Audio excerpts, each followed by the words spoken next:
नमस्कार, मैं रचना शर्मा चढ़ती कला टाइम टीवी देख रहे हैं सभी दर्शकों का स्वागत करती हूं। आप देख रहे हैं टॉप 10 न्यूज।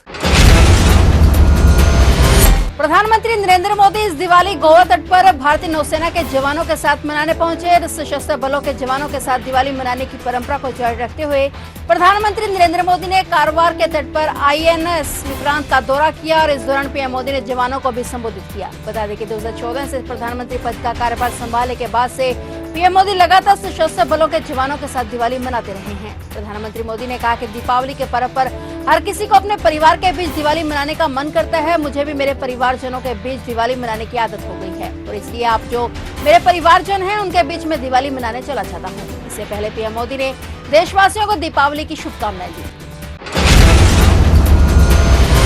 मध्य प्रदेश के खजुराहो को जल्द ही एक ऐतिहासिक सौगात मिलने जा रही है। यह सेंट्रल इंडिया का सबसे बड़ा एयरबेस बनाए जाने की संभावना जताई जा रही है। भारतीय वायुसेना और रक्षा मंत्रालय की संयुक्त टीम ने खजुराहो में विस्तृत सर्वेक्षण किया है। शुरुआती रिपोर्ट सकारात्मक रही है और यदि आगे सब कुछ ठीक रहता है तो जमीन अधिग्रहण की प्रक्रिया जल्द ही शुरू हो सकती है। सूत्रों के मुताबिक खजुराहो एयरपोर्ट के पास लगभग 100 एकड़ जमीन को एयरबेस निर्माण के लिए चिन्हित किया गया है। यहाँ पर फाइटर जेट्स और सैन्य विमानों का एक बड़ा बेड़ा तैनात किया जाएगा और रक्षा मंत्रालय ने एयरबेस के लिए ग्वालियर, खजुराहो, झांसी और इलाहाबाद सहित 4 संभावित स्थानों का सर्वे किया था, जिनमें खजुराहो को सामरिक दृष्टि से सबसे उपयुक्त माना गया है। यदि ये एयरबेस बनता है तो यह न केवल खजुराहो बल्कि पूरे मध्य प्रदेश के लिए सुरक्षा, रोजगार और विकास का नया केंद्र साबित होगा। क्षेत्र में बुनियादी ढांचे, उद्योग और पर्यटन को भी बड़ा बढ़ावा मिलेगा।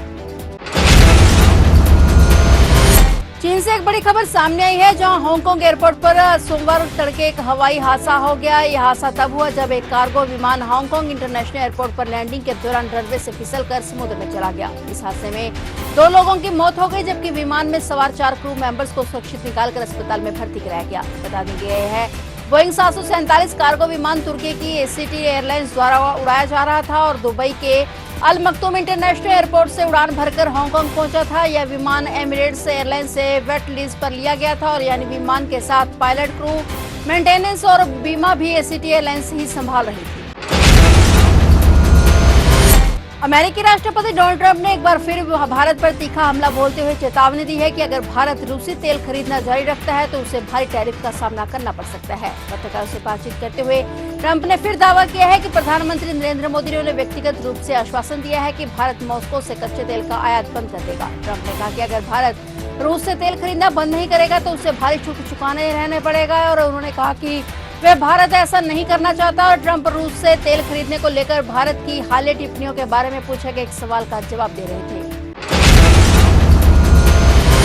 अयोध्या में आज 9वें दीपोत्सव 2025 की धूम है। राम की पेड़ी सहित 56 घाटों पर एक साथ 26,17,215 दिए जलाए गए हैं। इसी के साथ नया विश्व कीर्तिमान भी बन गया है और इसके अलावा सरयू तट पर 2128 अर्चकों ने महाआरती की। यह भी गिनीज बुक में दर्ज हुआ है। वहीं 1100 ड्रोन के जरिए विशेष शो भी हुआ। साकेत महाविद्यालय से झांकियों शोभा यात्रा के साथ कार्यक्रम की शुरुआत हुई। सीएम योगी ने शोभा यात्रा का रथ भी खींचा। उन्होंने हेलीकॉप्टर से उतरे राम, लक्ष्मण और सीता का स्वागत किया और अयोध्या में उत्तर प्रदेश सरकार की ओर से 2 नए गिनीज वर्ल्ड रिकॉर्ड बनाने पर गिनीज वर्ल्ड रिकॉर्ड्स के निर्णायक रिचर्ड स्टेनिंग ने कहा कि हमने आज अद्भुत प्रदर्शन देखा। 24,17,215 तेल के दिए जलाए गए। हर साल यह संख्या बढ़ती जा रही है, यह अविश्वसनीय है।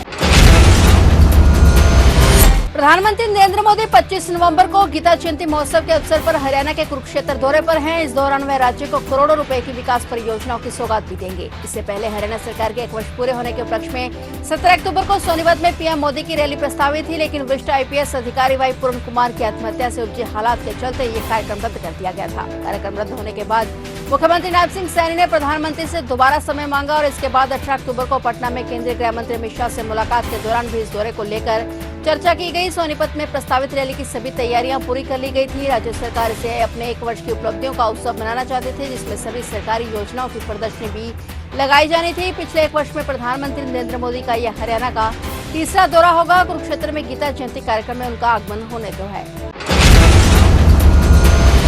फिरोजाबाद जनपद के आलू उत्पादक किसानों के लिए खुशखबरी है। किसानों को आलू बीज पर 800 रुपए प्रति क्विंटल की छूट दी गई है और इस राहत के साथ जिले के किसानों को उच्च गुणवत्ता वाला आलू बीज राजकीय दरों पर उपलब्ध करवाया जा रहा है। फिरोजाबाद को कुल 3500 क्विंटल आलू बीज का आवंटन मिला है और उन्होंने बताया कि शासन द्वारा निर्धारित दरों के अनुसार ऐसे सभी बीजों पर अब 800 रुपए प्रति क्विंटल की छूट दी गई है। किसान धनराशि जमा कर निर्धारित दरों पर बीज प्राप्त कर सकते हैं। गौरतलब है कि फिरोजाबाद जनपद में बड़े पैमाने पर आलू की खेती की जाती है। जिले में लगभग 60 हेक्टेयर भूमि पर आलू की बुआई होती है और जो गेहूं के बाद दूसरी सबसे बड़ी फसल है। जिले में कुल 160 कोल्ड स्टोरेज हैं, जिनकी 14.80 लाख मीट्रिक टन की भंडारण क्षमता है। योगी सरकार ने आलू बीज पर छूट देकर दीपावली पर किसानों को बड़ी राहत दी है। बिहार विधानसभा चुनाव को लेकर आम आदमी पार्टी की तरफ से जारी स्टार प्रचारकों की सूची में अरविंद केजरीवाल समेत पार्टी के दिल्ली और पंजाब के तकरीबन सभी शीर्ष नेताओं के नाम शामिल हैं। बिहार के प्रदेश अध्यक्ष राकेश कुमार यादव समेत 2 दर्जन वहां के स्थानीय नेताओं के नाम भी इस सूची में शामिल हैं। पार्टी की तरफ से जारी 40 प्रचारकों की सूची में हमेशा की तरह पहला नाम पार्टी के राष्ट्रीय संयोजक अरविंद केजरीवाल का नाम है और वहीं दूसरे नंबर पर मनीष सिसोदिया का नाम शामिल है। हालांकि अरविंद केजरीवाल की पत्नी सुनीता केजरीवाल और सांसद राघव चड्ढा का नाम इस बार प्रचारकों की सूची में शामिल नहीं किया गया। दिल्ली और पंजाब से प्रमुख 18 नेताओं के नाम बिहार विधानसभा चुनाव के लिए स्टार प्रचारकों के भेजे गए हैं। इसके अलावा 22 नाम बिहार के स्थानीय नेताओं के शामिल हैं। पार्टी की तरफ से जारी सूची में शीर्ष 5 नामों में अरविंद केजरीवाल, मनीष सिसोदिया, भगवंत मान, संजय सिंह और अमन अरोड़ा का नाम शामिल है। हालांकि सांसद राघव चड्ढा का नाम स्टार प्रचारकों की सूची में शामिल नहीं किया गया। राष्ट्रीय जनता दल ने बिहार विधानसभा चुनाव 2025 के लिए अपने उम्मीदवारों की सूची जारी कर दी है। पार्टी ने इस बार 143 सीटों पर अपने प्रत्याशी उतारे हैं। नेता प्रतिपक्ष तेजस्वी यादव वैशाली जिले की राघोपुर विधानसभा सीट से चुनाव मैदान में उतरेंगे। राघोपुर सीट तेजस्वी यादव का पारंपरिक गढ़ मानी जाती है। 2020 के विधानसभा में तेजस्वी यादव से जीते थे और वहीं पर राजद ने पूर्व मंत्री और महुआ से पहली बार चुनाव जीतकर विधानसभा पहुंचे तेज प्रताप यादव की जगह इस बार मुकेश रोशन को टिकट दिया है और इसके अलावा 24 महिलाओं को भी टिकट दिया गया है। हालांकि 2020 के चुनाव में चर्चा में रही ऋतु जायसवाल का टिकट काट दिया गया। उनकी जगह परिवार से डॉक्टर सुमिता पूर्वे को टिकट दिया गया है। सूची में कई नए चेहरों के साथ वरिष्ठ नेताओं को भी मौका दिया गया है। राजद ने दावा किया है कि उसकी उम्मीदवार सूची सामाजिक संतुलन और युवाओं की भागीदारी को ध्यान में रखकर तैयार की गई है।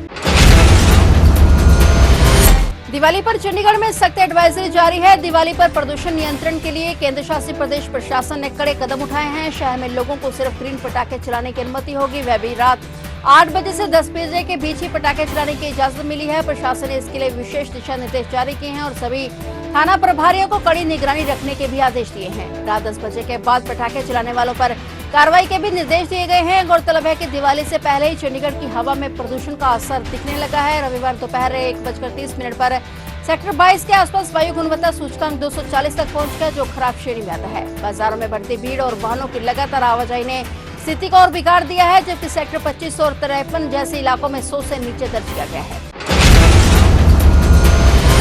फिलहाल टॉप 10 न्यूज में इतना ही और नए समाचारों के साथ फिर से हाजिर होंगे। तब तक के लिए देखते रहिए चढ़ती कला टाइम टीवी।